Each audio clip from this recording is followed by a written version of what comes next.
ಇವತ್ತು ಅಂತಾರಾಷ್ಟ್ರೀಯ ಯೋಗ ದಿನ. ಈ ಹಿನ್ನೆಲೆಯಲ್ಲಿ GSS ಯೋಗ ಕೇಂದ್ರದ ಶ್ರೀಹರಿ ಅವರು ಮಾತಾಡಿದ್ದಾರೆ. ಏನು ಹೇಳಿದ್ದಾರೆ ನೋಡೋಣ ಬನ್ನಿ.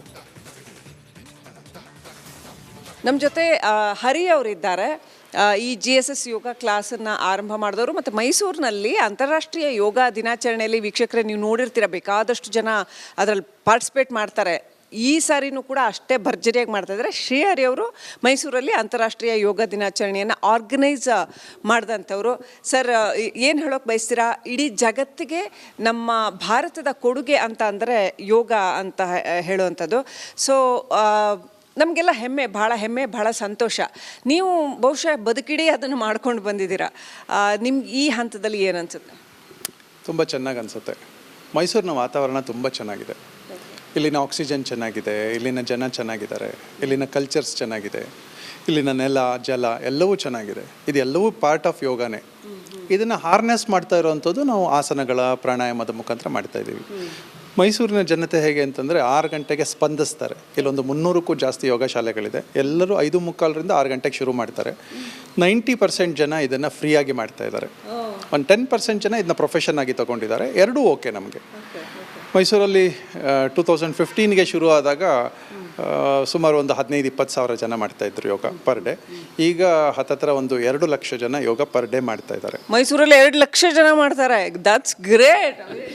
ಸ್ಟಾರ್ಟಿಂಗ್ ಹೇಳ್ತಾ ಇದ್ದಾರೆ ಸರ್. ನಾನು ಪ್ರಾರಂಭದಲ್ಲಿ ಕೇವಲ ಒಬ್ಬ ವ್ಯಕ್ತಿಯಾಗಿ ಪ್ರಾರಂಭಿಸಿದೆ. ಆಮೇಲೆ ನನಗೆ ಒಬ್ಬರು ಗುರು ಸಿಕ್ಕರು ಅಂತ ಅಂದ್ಬಿಟ್ಟು ಇಲ್ಲಿವರೆಗೆ ನೀವು ಬರ್ತೀನಿ ಅಂತ ಒಂದು ಕಾನ್ಫಿಡೆಂಟ್ ಇದೆ ಸರ್ ನಿಮಗೆ?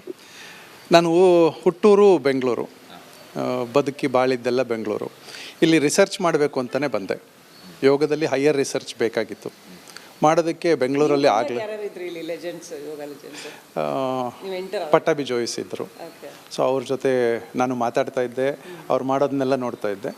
ಇಲ್ಲಿ 2-3 ಥರ ಯೋಗಗಳಿದೆ. ಒಂದು ಅಷ್ಟಾಂಗ ಯೋಗ ಅಂತ ಪೂರ್ಣ ಮಾಡೋದು, ಇನ್ನೊಂದು ಆಸನಗಳಲ್ಲಿ ಪರಿಣಿತಿಯನ್ನು ಮಾಡೋದು, ಮೂರನೇದು ಪ್ರಾಣಾಯಾಮದಲ್ಲೇ ಒಂದಷ್ಟು ಜನ ಒಳ್ಳೆ ಗುರುಗಳಿದ್ದಾರೆ. ಸೊ ಹೀಗೆ ಬೇರೆ ಬೇರೆ ಭಾಗದ ಯೋಗಗಳು. ಬಟ್ ಎಲ್ಲ ಯೋಗಗಳು ಒಂದು ದೇಹ ಮತ್ತು ಮನಸ್ಸನ್ನು ತುಂಬ ಚೆನ್ನಾಗಿಡೋದಕ್ಕೆ. ಮೂಲ ಬಂದದ್ದು ನಾನು 2006 ಮೈಸೂರಿಗೆ. ಒಂದು ವರ್ಷ ಇಲ್ಲಿ ಬಂದು ಟ್ರಯಲ್ಸ್ ನೋಡಿ ಆಮೇಲೆ ಬಂದೆ ಇಲ್ಲಿಗೆ. ರಿಸರ್ಚ್ ಆಗ್ತಾ ಇದೆ, ತುಂಬ ಜನ ಟೀಚರ್ಸ್ ತಯಾರಾಗಿದ್ದಾರೆ. ಈ ಸಂಸ್ಥೆ ಫ್ರೀಯಾಗೇ ಹೇಳ್ಕೊಡುತ್ತೆ ಇಷ್ಟುವರೆಗೂ. ನಾನು ಎಲ್ಲೂ ಚಾರ್ಜ್ ಕೊಟ್ಟಿಲ್ಲ, ನನ್ನ ಗುರುಗಳು ಎಲ್ಲೂ ಚಾರ್ಜ್ ಮಾಡಲಿಲ್ಲ. ಹಾಗಾಗಿ ಇಲ್ಲೂ ಫ್ರೀಯಾಗೆ ಮಾಡಿಸ್ತಾ ಇದ್ವಿ. ಮತ್ತು ತುಂಬ ಜನ ಟೀಚರ್ಸ್ ತಯಾರಾಗಿದ್ದಾರೆ. ಇದರಲ್ಲಿ ಒಂದು 5 ಆರ್ಗನೈಸೇಷನ್ಸಿಂದ ಸೇರಿ ಯೋಗ ಫೆಡರೇಷನ್ ಆಫ್ ಮೈಸೂರು ಅಂತ ಮಾಡಿದ್ವಿ. ಶುರುವಿನಲ್ಲಿ ನಾವು 5 ಆರ್ಗನೈಸೇಷನ್ಸ್ ಇತ್ತು. ಇವತ್ತು 100 ಆರ್ಗನೈಸೇಷನ್ಸ್ ಜೊತೆಗೆ ಜೋಡಿಸ್ಕೊಂಡಿದೆ. ಯೋಗ ತುಂಬ ಅದ್ಭುತವಾಗಿ ಬೆಳೀತಾ ಇದೆ. ಇಂಟ್ರೆಸ್ಟ್ ಇದೆ ಜನಕ್ಕೆ, ಮತ್ತು ಅದರ ಅಡ್ವಾಂಟೇಜಸ್ ಗೊತ್ತಾಗಿದೆ. ಒಬ್ಬರು ಯೋಗ ಡೈಲಿ ಮಾಡ್ತಾ ಇದ್ದಾರೆ, 1 ಅವರ್ ಇನ್ವೆಸ್ಟ್ ಮಾಡ್ತಾ ಇದ್ದಾರೆ ಅಂತಂದರೆ ಅವ್ರ ಲೈಫ್ ಟೈಮಲ್ಲಿ 1 ಕೋಟಿ ರೂಪಾಯಿ ಸೇವ್ ಮಾಡಿದ್ದಾರೆ ಅಂತ ಅರ್ಥ. ಮೈಸೂರಲ್ಲಿ ಇನ್ನೂ ಸಾಕಷ್ಟು ಯೋಗ ಶಾಲೆಗಳಿದ್ದಾವೆ. ಅವುಗಳನ್ನ ಕೂಡ ಮಾತಾಡ್ಸೋಣ, ಅವರ ಟೀಚರ್ಸ್ನ ಕೂಡ ಮಾತಾಡ್ಸೋಣ. ಇವತ್ತು ಅಂತಾರಾಷ್ಟ್ರೀಯ ಯೋಗ ದಿನದ ಹಿನ್ನೆಲೆ ರಾಜ್ಯ, ದೇಶ, ವಿಶ್ವದ ಬೇರೆ ಬೇರೆ ಕಡೆಗಳಲ್ಲಿ ಇವತ್ತು ಯೋಗಾಸನಗಳನ್ನು ಮಾಡುವ ಮೂಲಕ ಯೋಗಕ್ಕೆ ಭಾರತವೇ ಪಿತಾಮಹ, ಭಾರತವೇ ಯೋಗವನ್ನು ವಿಶ್ವಕ್ಕೆ ಕೊಟ್ಟಿರೋದು. ವಿಶ್ವದೆಲ್ಲೆಡೆ ಕಳೆಗಟ್ಟಿದೆ ಸಂಭ್ರಮದ ಯೋಗ ದಿನೋತ್ಸವ. 12ನೇ ಅಂತಾರಾಷ್ಟ್ರೀಯ ಯೋಗ ದಿನದಲ್ಲಿ ಪ್ರಧಾನಿ ನರೇಂದ್ರ ಮೋದಿ ಕೂಡ ಭಾಗಿಯಾಗಿದ್ದಾರೆ. ಕಲ್ಕತ್ತಾದ ರೆಡ್ ರೋಡ್ನಲ್ಲಿ ಅದ್ದೂರಿ ಯೋಗ ದಿನೋತ್ಸವದಲ್ಲಿ ಮೋದಿ ಯೋಗಾಸನವನ್ನು ಮಾಡಿದ್ದಾರೆ. ಮೈಸೂರಿನಲ್ಲಿ ಒಡೆಯರವರು ಯೋಗಾಸನದಲ್ಲಿ ಭಾಗಿಯಾಗಿರೋ ದೃಶ್ಯವನ್ನು ತಾವು ಗಮನಿಸ್ತಾ ಇದ್ದೀರಿ.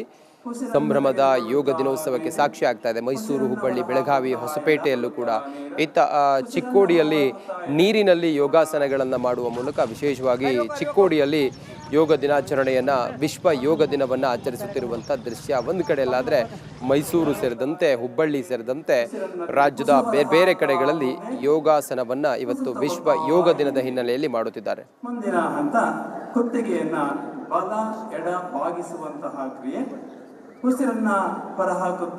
ಮಂಡ್ಯದ PET ಕ್ರೀಡಾಂಗಣದಲ್ಲಿ ಮಂಡ್ಯ ಜಿಲ್ಲಾಡಳಿತದ ವತಿಯಿಂದ ಅಂತಾರಾಷ್ಟ್ರೀಯ ಯೋಗ ದಿನಾಚರಣೆ ಕಾರ್ಯಕ್ರಮವನ್ನು ಹಮ್ಮಿಕೊಳ್ಳಲಾಗಿದೆ. ಕಾರ್ಯಕ್ರಮದಲ್ಲಿ ಕೇಂದ್ರ ಸಚಿವ HD ಕುಮಾರಸ್ವಾಮಿ ಸೇರಿದಂತೆ ಸಾಕಷ್ಟು ಅಧಿಕಾರಿಗಳು ಹಾಗೂ ಸಾವಿರಾರು ವಿದ್ಯಾರ್ಥಿಗಳು ಸೇರಿದಂತೆ ಸಾಕಷ್ಟು ಸಾರ್ವಜನಿಕರು ಕೂಡ ಭಾಗಿಯಾಗಿದ್ದಾರೆ. ದೃಶ್ಯದಲ್ಲಿ ಗಮನಿಸಬಹುದು. ಯೋಗ ದಿನಾಚರಣೆ ಹಿನ್ನೆಲೆಯಲ್ಲಿ PET ಕ್ರೀಡಾಂಗಣದಲ್ಲಿ ಯೋಗ ಪ್ರದರ್ಶನವನ್ನು ಮಾಡಲಾಗ್ತಾ ಇದೆ. ಕೇಂದ್ರ ಸಚಿವ HD ಕುಮಾರಸ್ವಾಮಿ ಸೇರಿದಂತೆ ಸಾಕಷ್ಟು ಸಂಖ್ಯೆಯಲ್ಲಿ ಬಂದಿರುವಂಥ ಸಾರ್ವಜನಿಕರು ಹಾಗೂ ವಿದ್ಯಾರ್ಥಿಗಳು ಯೋಗ ಪ್ರದರ್ಶನವನ್ನು ನೀಡ್ತಾ ಇದ್ದಾರೆ. ಆ ಮೂಲಕ ಸಾರ್ವಜನಿಕರಿಗೆ ಯೋಗದ ಮಹತ್ವವನ್ನು ಸಾರುವಂಥ ಕೆಲಸ ಕೆಲಸ ಆಗ್ತಾ ಇದೆ. ಒತ್ತಡದ ಬದುಕಿನಲ್ಲಿ ಯೋಗ ಎಷ್ಟು ಅನಿವಾರ್ಯ, ಜೊತೆಗೆ ದೈಹಿಕ ಹಾಗೂ ಮಾನಸಿಕ ಆರೋಗ್ಯಕ್ಕೆ ಯೋಗ ಎಷ್ಟು ಪ್ರಾಮುಖ್ಯತೆ ಅನ್ನೋ ಒಂದು ಉದ್ದೇಶವನ್ನು ಸಾರುವಂಥ ಕೆಲಸವನ್ನು ಮಾಡಲಾಗ್ತಾ ಇರುವಂಥದ್ದು. ಕೇಂದ್ರ ಸಚಿವ ಎಚ್ ಡಿ ಕುಮಾರಸ್ವಾಮಿ ಅವರು ಕೂಡ ಯೋಗ ಪ್ರದರ್ಶನವನ್ನು ಮಾಡ್ತಾ ಇರುವಂಥದ್ದು.